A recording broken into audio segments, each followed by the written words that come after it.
அனைவருக்கும் வணக்கம். Welcome to classic higher secondary school. எல்லாரும் 10ஆம் வகுப்பு பொதுத் தேர்வுக்கு மாணவர்கள் எல்லாம் நல்லா தயாராகிட்டு வந்துட்டு இருப்பீங்கன்னு நினைக்கிறேங்க. இப்போ நம்ம இந்த வீடியோவில் என்ன பார்க்க போகிறோம் அப்படின்னா 10ஆம் வகுப்பு தமிழ் புதிய பாடத்திட்டத்தின் அடிப்படையில் வினாத்தாள் அமைப்பு பற்றி நான் சொல்ல போகிறேன். பார்க்கலாங்களா? வினாக்கள் எப்படி அமையும் அப்படிங்கிறத இப்போ நான் சொல்கிறேன். பாருங்கள், எத்தனை பகுதிகளாக பிரிச்சிருக்காங்க, எந்த மாதிரி வினாக்கள் இடம்பெறும் அப்படிங்கிறது பார்க்கலாங்களா? முதல் எடுத்த உடனே பகுதி 1ல் வினா எண் 1 to 15 வினாக்கள் வகைகள் எப்படி இருக்குன்னா, பலவுள் தெரிக. பலவுள் தெரிகனா 4 ஆப்ஷன் கொடுத்து அதில் ஒன்று நம்ம தேர்ந்தெடுத்து எழுதுவோங்க. எத்தனை வினாக்கள் கேட்பாங்க அப்படின்னா 15 வினாக்கள் கேட்பாங்க. நம்ம 15 வினாக்களும் எழுதணும். இந்த வினாக்கள் அமைப்பு முறை எப்படி இருக்குன்னா, 11 வினாக்கள் டைரக்டாக கேட்டுருவாங்க. மீதி 4 வினா எப்படி இருக்குன்னா, அதாவது 12வது வினாலிருந்து ஒரு பாடல் கொடுத்து அந்த பாடலில் வினாக்கள் அமையுங்க. அதாவது இந்த பாடலுடைய ஆசிரியர் யார், பொருள் கூறியது, இலக்கண குறிப்பு அப்படி கேட்கலாம். அதற்கான ஒரு எடுத்துக்காட்டு பின்னால் வீடியோவில் தரேங்க. ரெண்டாவது பிரிவு 2ல் பார்த்தீங்க அப்படின்னா 2 மதிப்பெண் வினாக்கள் இடம்பெறுங்க.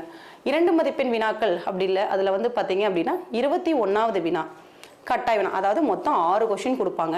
நம்ம 4 வினாக்கள் எழுதணும். 4 வினாக்களுக்கு 2 மதிப்பெண்கள், 8 மதிப்பெண்கள் ஆச்சுங்களா? இதில் 6 வினாக்கள்லையும் 21வது வினா வந்து உங்களுக்கு கட்டாய வினாவை இடம்பெற்றிருக்கும். அது வந்து திருக்குறள் மனப்பாட பகுதி தாங்க, கட்டாயமாக இடம்பெறும். அந்த கொஷினை எல்லாருமே எழுதணுங்க.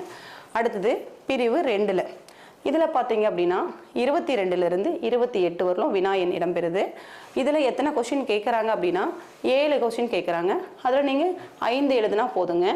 இது எந்த பகுதியிலேருந்து இடம்பெறும் அப்படின்னா இலக்கண வினாக்கள், மொழித்திறன் பயிற்சிகள்லேருந்து இடம்பெற்றிருக்கோங்க. நெக்ஸ்ட் பார்த்தீங்க அப்படின்னா 29லிருந்து 31வது வினா. இதில் வந்து பார்த்தீங்க அப்படின்னா 3 மதிப்பெண் வினாக்கள் இடம்பெற்றிருக்கும்பா. இந்த 3 மதிப்பெண் வினாக்களில் 3 கொஷின் கொடுத்து 2 தான் எழுத சொல்லுவாங்க. ஒவ்வொரு வினாவுக்கும் 3 மதிப்பெண்கள். அப்போ இது எந்த பகுதியிலிருந்து இடம்பெறும்?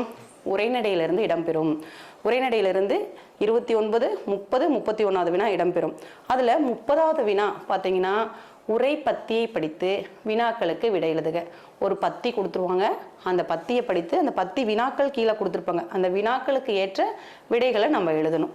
நெக்ஸ்ட் பார்த்தீங்க அப்படின்னா பிரிவு 2ல் 32 to 34 இதுவும் 3 மதிப்பெண் வினாக்கள் தான். இதில் வினாக்கள் எப்படி இடம்பெற்றிருக்கும் அப்படின்னா செய்யுட் பகுதியிலிருந்து வினாக்கள் இடம்பெற்றிருக்கும். இதுலேயும் 3 வினாக்கள் கொடுத்து 2 வினாக்கள் தான் நீங்கள் எழுதணும். இதில் 34வது வினா கட்டாய வினா. அந்த 34வது வினா கட்டாய வினா என்ன வரும் அப்படின்னு பார்த்தீங்க அப்படின்னா மனப்பாட செய்யுள் கொடுப்பாங்க. நம்ம புக்கில் இருக்கக்கூடிய மனப்பாட செய்யுள் ஏதாவது 2 பாடல் கொடுத்து அதில் ஒரு பாடல் எழுத சொல்லுவாங்க. நெக்ஸ்ட் பார்த்தீங்க அப்படின்னா பிரிவு 3 35 to 37 இதுவும் 3 மதிப்பெண் வினாக்கள் தான். இந்த வினாக்கள் பார்த்தீங்கன்னா இலக்கண பகுதியிலிருந்து இடம்பெற்றிருக்கும். இலக்கண வினாக்கள் அமையலாம், அழகிடுதல் அமையலாம், அணி ஒரு திருக்குறள் கொடுத்து இத்திருக்குறள் இடம்பெற்றுள்ள அணியை விளக்கி எழுதுக கேட்கலாம். மொத்தம் இதுலேயும் 3ல் 2 எழுதுனா போதுங்க. நெக்ஸ்ட் பார்த்தீங்கன்னா 5 மதிப்பெண் வினாக்கள். இந்த 5 மதிப்பெண் வினாக்கள்ங்கிறது சிறுவினா பகுதியில் இடம்பெறும். சிறுவினாக்களில் நம்ம அதிகமாக பார்த்தோன்னா வினா விடைகள் வரலாம். மெயினாக காட்சியை கண்டு கவினுரை எழுதுக, படிவம், மொழிபெயர்க்க, பாடப்பகுதியில் புத்தகத்துக்கு பின்னால் பார்த்தீங்கன்னா நிற்க அதற்கு தக அப்படின்னு சொல்லி கொடுத்துருப்பாங்க. அந்த நிற்க அதற்கு தகலேருந்து கொஷின் இடம்பெறலாம். சரிங்களா? நீங்கள் இந்த சிறுவினா பகுதி ரொம்ப எளிமையாக மதிப்பெண்கள் வந்து வாங்கலாம். எப்படி அப்படின்னா காட்சியை கண்டு கவினுரை எழுதுக. மொத்தமே நம்மளுடைய பாடப்பகுதியில் 7 வினாக்கள் தான் இடம்பெற்றிருக்கு. அந்த 7 வினாக்களையும் தரவாக படிச்சிட்டிங்க அப்படின்னா அதில் ஒரு வினா எழுதிடலாம். நெக்ஸ்ட் பார்த்தீங்கன்னா காட்சியை கண்டு கவினுரை எழுதுக. அதுலேயும் 7 வினாக்கள் தான் இடம்பெற்றிருக்கும். அந்த 7 வினாக்கள்லையும் ஒரு வினா கட்டாயமாக வந்துருங்க. நெக்ஸ்ட் பார்த்தீங்கன்னா படிவம் சொன்னோம் இல்லைங்களா? படிவம் மொத்தமே நம்ம புக்கில் 4 படிவம் தான் இருக்குது. அந்த 4 படிவத்தையும் நல்லா பார்த்துட்டிங்க அப்படின்னா ஒரு படிவம் நீங்கள் எழுதிடலாம். அப்போ இதில் 25 மார்க்குக்கு 15 மதிப்பெண்கள் எளிமையாக வாங்கிடலாம். அது மட்டும் இல்லாமல் இந்த நிற்க அதற்கு தக அந்த பகுதியில் இடம்பெற்றக்கூடிய வினாக்கள் வந்து பார்த்திங்கன்னா நீங்கள் ஓனாக எழுதுகிற மாதிரி தான். அதாவது நிறைய வினாத்தாள்களை நீங்கள் பார்த்துருப்பீங்க. பள்ளியில் உன் பொறுப்புகள் என்ன, வீட்டில் உன் பொறுப்புகள் என்ன அப்படிங்கிற மாதிரி வினாலாம் அடிக்கடி திரும்ப திரும்ப கேட்ட வினா. சரிங்களா? அது நீங்கள் ஓனாக எழுதுகிற மாதிரி தான் இருக்கும். அந்த பகுதியில் எளிமையாக நீங்கள் மதிப்பெண் வாங்கிடலாம். அடுத்தது பார்த்தீங்க அப்படின்னா 8 மதிப்பெண் வினாக்கள். இந்த 8 மதிப்பெண் வினாக்கள் அப்படிங்கிறது நெடுவினா. சரிங்களா? நெடுவினாக்கள் பார்த்தீங்கன்னா விரிவானம் பகுதியிலிருந்து 2 வினாக்கள் கொடுத்து ஒரு வினா நம்ம எழுதுவோம். சரிங்களா? ஒரு வினா நீங்கள் எழுதணும். அதே மாதிரி உரைநடை செய்யுள்ல கலந்து கொடுக்கலாம், 2 வினாக்கள் கொடுத்து 1 எழுத சொல்லுவாங்க. நெக்ஸ்ட் பார்த்தீங்க அப்படின்னா கட்டுரைகள், பொதுக்கட்டுரை கொடுப்பாங்க இல்லைங்களா, 2 கட்டுரை கொடுத்து ஏதாவது ஒரு கட்டுரை நீங்கள் எழுதணும். ஓகேங்களா? இப்போ நம்ம அதுக்கு ஒரு மாடல் வினாத்தாள் அமைப்பை வச்சு நான் சொல்லி கொடுக்குறேன், நீங்கள் பார்க்கலாம். முதல்லயே சொன்ன மாதிரி தாங்க, ஃபஸ்ட்டு வினாத்தாள் அமைப்பில் 1 to 15 வந்து நம்ம ஒரு மதிப்பெண் வினாக்கள் சொன்னோம். இந்த ஒரு மதிப்பெண் வினாக்கள் பார்த்தீங்க அப்படின்னா கொள்குறி வகை வினாக்கள் தான் இடம்பெற்றிருக்கும். சரிங்களா? அதாவது கொள்குறி வகை வினாக்கள் அப்படின்னா வினா கொடுத்து 4 விடைகள் கொடுத்துருவாங்க. அந்த 4 விடைகளில் நீங்கள் ஒரு விடையை தேர்ந்தெடுத்து எழுதணும். விடைகள் எழுதுறப்ப எப்படி எழுதணும்னா இந்த குறியை போட்டு தான் நீங்கள் எழுதணும். சரிங்களா? அதாவது எந்த ஆப்ஷனோ அந்த ஆப்ஷனை ஆ அல்லது ஆ இ என்ன ஆப்ஷன் கரெக்டான பதில் வருதோ அந்த ஆப்ஷனை போட்டு தான் நீங்கள் எழுதணும். சரிங்களா? இப்போ வேர்க்கடலை, மிளகாய் விதை, மாங்கொட்டை ஆகியவற்றை குறிப்பது எது? எது? மணிப்பெயர் வகை. சரிங்களா? அடுத்தது பின்வருவனவற்றுள் முறையான தொடர் எதுன்னு கொடுத்துருக்காங்க. இந்த இதில் வந்து பார்த்தீங்க அப்படின்னா சொற்கள் வந்து இடம் மாறி இருக்கும். அந்த இடம் மாறியுள்ள சொற்களை நீங்கள் முறைப்படுத்தி எழுதணும். இதுவும் புத்தகத்துக்கு பின்னால் இடம்பெற்றக்கூடிய வினாதாங்க. இதில் என்ன வரும்? தமிழர் பண்பாட்டில் வாழை இலைக்கு தனித்த இடம் உண்டு. சரிங்களா? நீங்கள் டக்குன்னு 4மே பார்க்குறதுக்கு ஒரே மாதிரி இருக்கும். ஆனால் ஆப்ஷன் செலக்ட் பண்ணுறப்ப டக்குன்னு அந்த எந்த குறி வந்திருக்கு இ அப்படின்னா இ கரெக்டாக எழுதிட்டு அதுக்கப்புறம் ஒரு டைம் சொல்லி பார்த்துட்டு எழுதுங்க. ஏன்னா பார்த்த உடனே எல்லாத்துலேயுமே இடம் உண்டு இருக்குது, வாழை இருக்குது, அப்போ இதுவாக தான் இருக்கும். ஏன்னா மாணவர்கள் அதிகமாக தவறு செய்யக்கூடிய வினா இது. ஓகேங்களா? அடுத்தது ஒப்பின் காரணமாக அக்ஜினையை உயர்திணையாக கொள்வது. நல்லா பார்த்துக்கோங்க, இங்கேயே திணைன்றது கொடுத்துட்டாங்க. சரிங்களா? அக்ஜினையை உயர்திணையாக கொள்வதுன்னு கொடுத்துறாங்க. அப்ப திணைன்னு வந்தாவே அது என்னது? திணை வலு அமைதி தான். இதெல்லாம் ஒரு க்ளூ வேர்டு மாதிரி உங்களுக்கு. இதெல்லாம் வந்துட்டு நீங்க தவறே வரக்கூடாது இந்த பகுதியிலாம். நெக்ஸ்ட் பொறுத்துக்க கொடுத்துருக்காங்க. கொண்டல் அப்படின்னா என்னது? கிழக்கு. கோடை அப்படின்னா மேற்கு. வாடை வடக்கு. தென்றல் தெற்கு. இப்படி எழுதி பார்த்துட்டு தான் நீங்க கரெக்டான ஆப்ஷனை அங்க நீங்க செலக்ட் பண்ணணும். சரிங்களா? நெக்ஸ்ட் போராட்ட பண்புடனே வளர்ந்தவர் கலைஞர். அவருக்குள் இருந்த கலைத்தன்மை வளர அது உதவியது. இது பார்த்தீங்கன்னா கூற்று வகை. சரிங்களா? இந்த கூற்றுகள் கொஸ்டின் இது ஆக்சுவலாக இது வந்து பார்த்தீங்கன்னா புத்தக பயிற்சி வினாதான். இது பார்க்குறப்ப கரெக்டாக தெரிஞ்சால் மட்டும்தான் நம்ம எழுத முடியும். சரிங்களா? அப்போ போராட்ட பண்புடனே வளர்ந்தவர் கலைஞர். அப்போ கூற்று 1 சரிதான். அவருக்குள் இருந்த கலைத்தன்மை வளர அது உதவியது. கூற்று 1 சரி, 2 தவறு. சரி, இந்த மாதிரியான வினாக்கள் பார்த்துக்கோங்க. 15 வினாக்கள். அடுத்து 2 மார்க் கொஸ்டின் பார்க்கலாங்களா? இங்கே பாருங்க, 11வது வினா நம்ம சொன்னோம் இல்லையா, 11 வினாக்கள் வந்து டைரக்டாக கொடுத்துருவாங்க. அடுத்தது ஒரு பாடல் படித்து நீங்கள் வினாக்களுக்கு விடை எழுதுக அப்படின்னு கொடுப்பாங்கன்னு சொன்னோம் இல்லையா. இந்த பாடல் உங்களுடைய புத்தகத்திலிருந்து தான் கொடுப்பாங்க. புத்தகத்தில் அது மனப்பாட செயலாக இருக்கலாம், மனப்பாடம் இல்லாத செயலாக கூட இருக்கலாம். அந்த பாடல் கொடுத்து அந்த பாடலுக்கு கீழே வினாக்கள் கொடுத்துருவாங்க, அதை நீங்கள் எழுதணும். இப்போ இந்த பாடல் பாருங்க. விசும்பில் ஊழி ஊழ் செல்ல கருவளர் வானத்து இசையில் தோன்றி உரு அறிவாரா ஒன்றன் ஊழியும் உந்து வழி கிளர்ந்த ஊழி ஊழ் ஊழியும் கொடுத்துருக்காங்களா. இப்போ இந்த பாடலின் ஆசிரியர் யார் அப்படின்னு கேட்டிருக்காங்க. இந்த பாடல் ஃபர்ஸ்ட் எதுல இடம்பெற்றிருக்குன்னு நமக்கு தெரிஞ்சா மட்டும்தான் நம்ம இந்த பாடலின் ஆசிரியர் எழுத முடியும். இந்த பாடல் இடம்பெற்றுள்ளது பரிபாடல் அப்படின்னு சொல்லிட்டு நம்மளுக்கு தெரியும் இல்லைங்களா. பரிபாடல். அப்ப பரிபாடலின் ஆசிரியர் யாரு? இந்த பாடல் கீரந்தையார். சரிங்களா? இப்பாடல் இடம்பெற்றுள்ள நூல் எது? பாத்தீங்களா, அடுத்த வினாக்களே கேட்டாங்க. இப்பாடல் இடம்பெற்றுள்ள நூல் எது? பரிபாடல். நெக்ஸ்ட் பாத்தீங்க அப்படின்னா ஊழ் ஊழ் இலக்கண குறிப்பு தருக. ஊழ் ஊழ் அப்படிங்கிறது என்னது? அடுக்கு தொடர். அடுத்தது விசும்பு ஊழி இச்சொற்கள் உணர்த்தும் பொருள் முறையே. விசும்பு அப்படின்னா என்னது? விசும்புனா வானம்.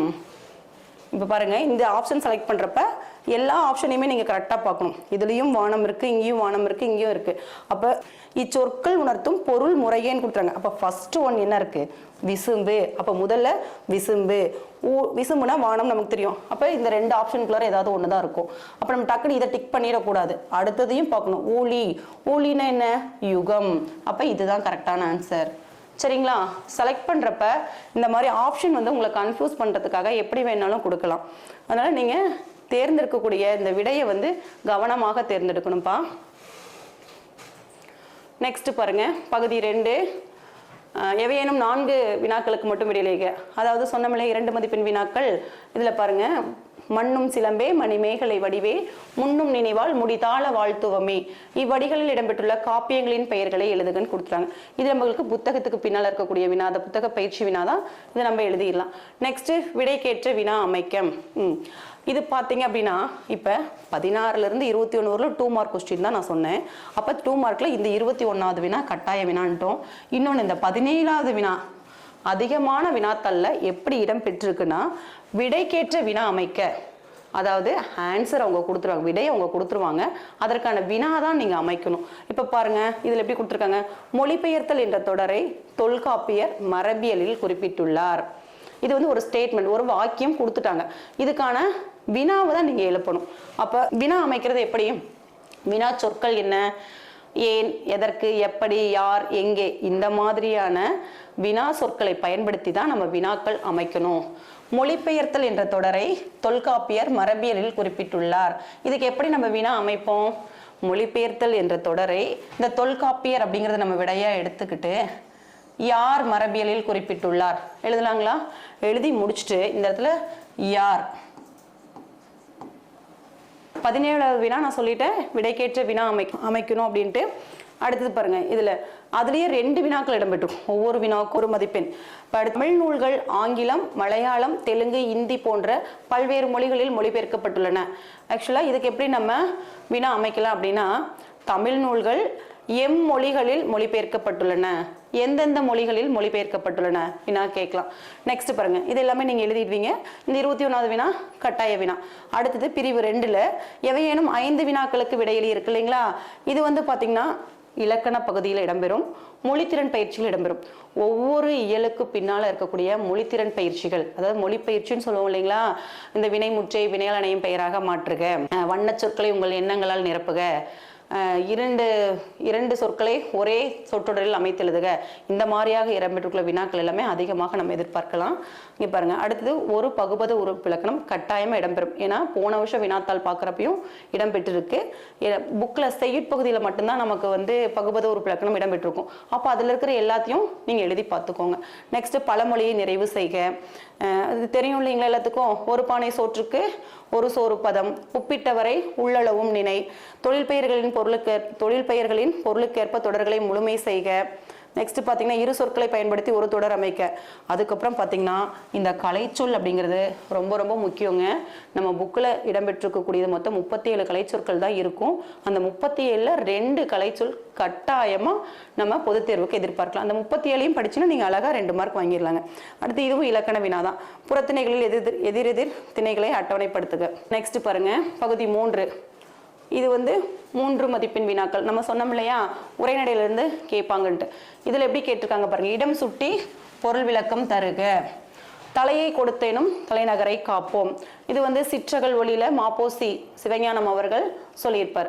நெக்ஸ்ட் அதனுடைய எக்ஸ்பிளனேஷனும் எழுதணும். இடம் பொருள் விளக்கம் அப்படின்னு கொடுத்து தனித்தனியாக எழுதணும். நெக்ஸ்ட் உரைப்பத்தியை படித்து வினாக்களுக்கு விடையளிக்க. உரைப்பத்தி ஒரு பேராகிராஃப் கொடுத்துட்றாங்க, அந்த பேராகிராஃப்ல இருந்து கொஷின் கேட்பாங்க. இப்போ ஃபர்ஸ்ட் எப்படி கொடுத்துருக்காங்க பாருங்க, தமிழர் போரிலும் அறநெறிகளை பின்பற்றினர். போரறம் என்பது வீரமற்றோர், புறமுதுகிட்டோர், சிறார், முதிரியோர் ஆகியோரை எதிர்த்து போர் செய்யாமையை குறிக்கிறது. இப்போ ஃபர்ஸ்ட் கொஸ்டின் எப்படி கேட்டிருக்காங்க பாருங்க, போர் அறம் என்பது எவற்றை குறிக்கிறது? அப்ப முதல் வினாவுக்கு போர் அறம் என்பதுன்னு ஸ்டார்ட் ஆகுதுங்களா, இங்கிருந்து இந்த குறிக்கிறது வரலும். மெல்ல கற்கும் திறன் படைத்த மாணவர்கள் கூட இந்த பகுதியில் 3 மதிப்பெண்கள் முழுமையா பெற்றுதரலாம். வினாவை வந்து நம்ம ஃபர்ஸ்ட் புரிதல் திறனோட பார்க்கணுங்க. நெக்ஸ்ட் ஆவூர் மூலங்கிழார் போர் அறம் குறித்து குறிப்பிடுவது யாது? ஆவூர் மூலங்கிழார் என்ன சொல்லியிருக்காரு, தம்மை விட வலிமை குறைந்தோரோடு போர் செய்வது கூடாது என்பது ஆவூர் மூலங்கிழார் குறிப்பிட்டுள்ளார். முடிஞ்சுதுங்களா? இதற்கு நம்ம எந்த பிழைகளும் வரத்துக்கு வாய்ப்பு இல்லை. ஏன்னா அங்க இருக்கிறத பார்த்து அப்படியே நம்ம எடுத்து எழுத போறோம். இவ்வுரை பத்திக்கு பொருத்தமான தலைப்பு தருக. சரி, இதுல எதை பத்தி சொல்லியிருக்காங்க? அறம் அப்படிங்கறத நீங்க எடுத்துக்கலாம். அறம், போர் அறம் எழுதிக்கலாம். சரிங்களா? இந்த உரைப்பத்திக்கு பொருத்தமான தலைப்பு, இந்த தலைப்புங்கிறது அந்த பேசேஜ்ல எதை பத்தி சொல்லியிருக்காங்களோ அதை வந்து நீங்க மெயினா நீங்க எடுத்து எழுதிக்கலாம். சரிங்களா? அடுத்தது செய்யுட் பகுதியில் இடம்பெற்றக்கூடிய வினாக்கள். 3 வினாக்கள் சொன்ன இல்லைங்களா, 32, 33, 34. இதுவும் செய்யுட் பகுதியில் இடம்பெற்று. 34வது வினா மட்டும் நல்லா பாருங்க. அடிப்பிரலாமல் எழுதுக, அதாவது மனப்பாட பகுதி. 2 மனப்பாட பகுதி கொடுத்துருக்காங்க. அந்த 2ல் 1 எடுத்து எழுதுனா போதும். சரிங்களா? நெக்ஸ்ட், எவையேனும் 2 வினாக்களுக்கு விடையளிக. இது வந்து இலக்கண பகுதியில் இடம்பெற்றிருக்கக்கூடிய சிறுவினா. ஆசிரியப்பாவின் பொது இலக்கணம் தருக. நெக்ஸ்ட் பாருங்க, அழகிட்டு வாய்ப்பாடு. எந்த குரட்பாவை கொடுத்தாலும் அழகிடல் தெரியணுங்க உங்களுக்கு. அழகிடலுக்கு குரில் நெடில் முதல் நல்லா தெரிஞ்சிருக்கணும். அப்போதான் அழகிட்டு வாய்ப்பாடு எழுத முடியும். அழகிட்டு வாய்ப்பாடு எழுதி முடிச்சதுக்கு அப்புறம் கடைசியில் பார்த்தீங்கன்னா அந்த வெண்பாவனுடைய ஈற்றுச்சி வாய்ப்பாடாக தானே முடியும். அதை தனியாக நீங்கள் எடுத்து எழுதணும். சரிங்களா? நெக்ஸ்ட், ஒரு அணி கொடுத்துருவாங்க. நம்ம புக்கில் பார்த்தீங்கன்னா வஞ்ச புகழ்ச்சி அணி கொடுத்துருக்காங்க. அதுக்கப்புறம் ஓமை அணி கொடுத்துருக்காங்க. எடுத்துக்காட்டு ஓமை அணி திருக்குறள் இடம்பெற்றிருக்கு இல்லைங்களா, அந்த அணிகள் எல்லாம் நல்லா பார்த்துக்கோங்க. அடுத்த பகுதி பார்த்தீங்க அப்படின்னா 5 மதிப்பெண் வினாக்கள். இதுலேயும் வெள்ளக்கற்கும் மாணவர்கள் எளிமையாக 18 to 20 மதிப்பெண்கள் எளிமையாக வாங்கலாங்க. 2 வினாக்கள் வந்து பார்த்தீங்க அப்படின்னா செய்யுட் பகுதியிலேருந்து கொடுத்துட்டாங்க. அதுக்கப்புறம் 2 கடிதம் கொடுத்துருக்காங்க. 2 கடிதத்தில் நீங்கள் ஒரு கடிதம் எழுதிக்கணும். மற்ற 3 கொஷினுக்கும் உங்களுக்கு ஆப்ஷன் கிடையாது. 40 வந்து காட்சியை கண்டு கவினுரை எழுதுக. இந்த படத்தை பார்த்து இந்த படத்தில் என்ன வருதோ அதை சார்ந்த கருத்துக்களை கவிதை வடிவத்தில் நீங்கள் எழுதியிருக்கணும். நெக்ஸ்ட் பார்த்தீங்கன்னா ஒரு படிவம். இந்த படிவம் ரொம்ப ரொம்ப முக்கியங்க. இந்த படிவத்தில் பார்த்தீங்கன்னா அவங்களே வந்து அட்ரஸ் கொடுத்துருவாங்க. சரிங்களா? நெக்ஸ்ட், எந்த மாவட்டம் எல்லாம் கொடுத்துருவோம். நீங்கள் எந்த இடத்துலையும் உங்கள் பேரை எழுதவே தேவையில்லை. அந்த படிவம் என்ன படிவம் ஃபஸ்ட்டு பார்த்துக்கோங்க. அந்த படிவத்துக்கு தகுந்த முகவரியும் பெயரும் அவங்களே கொடுத்துருவாங்க. அதில் இருக்கக்கூடிய பெயர் தான் நீங்கள் அந்த படிவத்தில் எழுதணுங்க. அதுக்கெல்லாம் மார்க் இருக்குது. சரிங்களா? அதை நீங்கள் உங்கள் பேர் எழுதக்கூடாது. இந்த படிவம் என்ன கொடுத்துருக்காங்க, உதாரணத்துக்கு பார்த்தீங்கன்னா மேல்நிலை வகுப்பில் சேர சேர்க்கை விண்ணப்பத்தை படிவத்திலே நிரப்புகன்னு இருக்காங்க. இப்போ அட்ரஸ் அவங்க கொடுத்துறாங்க. வீட்டு எண் 19, நேரு நகர், மதுரை மாவட்டத்தில் அரசு உயர்நிலைப் பள்ளியில் 450 மதிப்பெண்கள் எடுத்து 10ஆம் வகுப்பினை நிறைவு செய்த குமணனின் மகன் அன்பரசன். நல்லா பாருங்க, குமணனின் மகன் அன்பரசன். நம்ம பார்த்தோன்னே குமணன் பெயர் இருக்கு, அப்போ குமணன் அப்படின்னு போட்டுறக்கூடாது. குமணனின் மகன் அன்பரசன். அப்போ இந்த படிவத்தில் இந்த மாணவர் பெயர் நம்ம என்ன போடணும், அன்பரசன் போடணும். அவங்க ஆல்ரெடி எங்கே படிச்சிருக்காங்க, மதுரை மாவட்டம் அரசு உயர்நிலைப்பள்ளி. இந்த படிவம் நீங்கள் நிறைய ஃபில் பண்ணியிருப்பீங்க இல்லைங்களா? அப்போ அங்கே என்ன அட்ரஸ் கொடுத்துருக்காங்களோ அதைத்தான் எடுத்து எழுதணும். இது நல்லா பார்த்துக்கோங்க. இந்த படிவத்தில் நீங்கள் 5 மதிப்பெண்கள் வந்து முழுமையாக பெறலாங்க. நெக்ஸ்ட் பார்த்தீங்கன்னா நான் அப்போவே சொன்னேன் இல்லைங்களா, இந்த நிற்க அதற்கு தக அதுலேருந்து உங்களுக்கு வினா இடம்பெறும் அப்படின்ட்டு. பள்ளியிலும் வீட்டிலும் நீ கடைபிடிக்கக்கூடிய நற்பண்புகளை பட்டியலிடுக. இந்த வினா தான் திரும்ப திரும்ப எல்லா கொஸ்டின் பேப்பர்லையும் இருக்குங்க. நல்லா பார்த்துக்கோங்க. நெக்ஸ்ட் மொழிபெயர்க்கம். இந்த 42வது வினாவில் 2 வினாக்கள் இருக்கு. ஒன்று இந்த பள்ளியிலும் வீட்டிலும் இந்த வினா நீங்கள் அட்டன் பண்ணணும், அல்லது இந்த மொழிபெயர்க்க. இந்த மொழிபெயர்க்க அட்டன் பண்ணுறப்ப பார்த்தீங்கன்னா உங்கள் புக்கில் 7 மொழிபெயர்க்க தான் இருக்கும். அந்த 7ல் 1 கட்டாயம் இடம்பெறும். நீங்கள் அதை அட்டன் பண்ணாலும் ஓகே தான். இல்லை அது வேணாம் இதனால இது நீங்கள் ஓனாக எழுதுகிற கொஸ்டின் தான், நல்லா அழகாக எழுதலாம். சரிங்களா? மேக்ஸிமம் 6 to 7 பாயிண்ட்ஸ் வரல எழுதுங்க. அடுத்தது பார்த்தீங்க அப்படின்னா நெடுவினாங்க. நெடுவினா பகுதியில் பார்த்தீங்க அப்படின்னா பயனடையிலிருந்து ஒரு கொஸ்டின் கேட்டிருக்காங்க.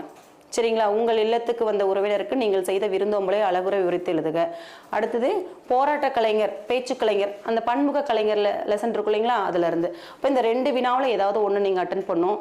நெடுவினாக்கள் எழுதுறப்ப மெயினாக நம்ம பண்ணுறது குறிப்பு சட்டகம், முன்னுரை, சப்ஹெட்டிங்ஸ் எல்லாம் கொடுத்து கடைசியில் முடிவுரை கொடுத்து நல்லா எக்ஸ்பிளைன் பண்ணுங்க. மேற்கோள்கள் காமிச்சதுன்னா மதிப்பெண்கள் வந்து நம்ம முழுமையாக பெறலாங்க. ஒவ்வொன்றுக்கும் மேற்கோள்கள் வந்து நல்ல நல்ல மேற்கோள்கள் இடம்பெற்று நம்ம புக்லேயே இருக்குங்க. மேற்கோள்கள் நல்லா கொடுத்துருக்காங்க. இப்போ இந்த கலைஞருக்கெல்லாம் பார்த்தீங்கன்னா நிறைய மேற்கோள்கள் எழுதலாம். சரிங்களா? இந்த கலைஞர் லெசன்லாம் இதுக்கெல்லாம் நீங்கள் நல்ல பாக்ஸ் போட்டு குறிப்பு சட்டகம் போட்டு முன்னுரை, பொருள், முடிவுரை வரலும் நல்ல ஒரு ஹெட்டிங்ஸ் கொடுத்துருந்தீங்கன்னா முழுமையான மதிப்பெண்கள் பெறலாங்க. நெக்ஸ்ட் பார்த்தீங்கன்னா விரிவானம். 7 விரிவானத்தில் 2 விரிவானம் கொடுத்து நம்ம 1 அட்டன் பண்ணுவோங்க. சரிங்களா? இந்த விரிவானத்துக்கும் அதே மாதிரி தான். எப்பவுமே நெடுவினா அப்படிங்கிறப்ப பார்த்தீங்கன்னா நீங்கள் குறிப்பு சட்டகம், முன்னுரை, சப்டைட்டில்ஸ் எல்லாம் கொடுத்து கீழே முடிவுரை கொடுத்து எக்ஸ்பிளைன் பண்ணாதான் முழுமையான மதிப்பெண்கள் கிடைக்குங்க. நெக்ஸ்ட் பார்த்தீங்கன்னா கட்டுரை, பொது கட்டுரை. இது வந்து நம்ம புக்லேயே இருக்குங்க. சான்றோர் வளர்த்த தமிழ் என்னும் தலைப்பில் கட்டுரை எழுதுக. சம்டைம்ஸ் இப்படியும் கொடுக்கலாம், சம்டைம்ஸ் அந்த பேராகிராஃப் மாதிரி கொடுத்து, அதாவது ஹிண்ட்ஸ், குறிப்புகள் கொடுத்துருவாங்க. அந்த குறிப்புகளை வந்து நீங்கள் எக்ஸ்பிளைன் பண்ணுற மாதிரியும் வருங்க. அடுத்தது பார்த்தீங்கன்னா அடுத்த கட்டுரை. இங்கே பார்த்தீங்களா அந்த குறிப்புகள் கொடுத்துருக்காங்க இல்லைங்க, இந்த ஒவ்வொரு குறிப்பையும் நீங்கள் எக்ஸ்பிளைன் பண்ணுற மாதிரி இருக்குங்க. இந்த காணொலி அனைவருக்கும் பயனுள்ளதாக அமைந்திருக்குங்க. எல்லாரும் நம்பிக்கையோடு படிங்க, நல்ல மதிப்பெண் பெறலாம். விடாமுயற்சியோட எல்லா மதிப்பெண்களையும் அட்டன் பண்ணுங்க, எல்லாருமே நல்ல மதிப்பெண்கள் பெறலாங்க. கிளாசிக் கல்வி குழுமத்தின் சார்பாக பொதுத் தேர்வு எழுதும் மாணவர்கள் அனைவருக்கும் நன்றிகளையும் வாழ்த்துக்களையும் தெரிவித்துக் கொள்கிறேன்.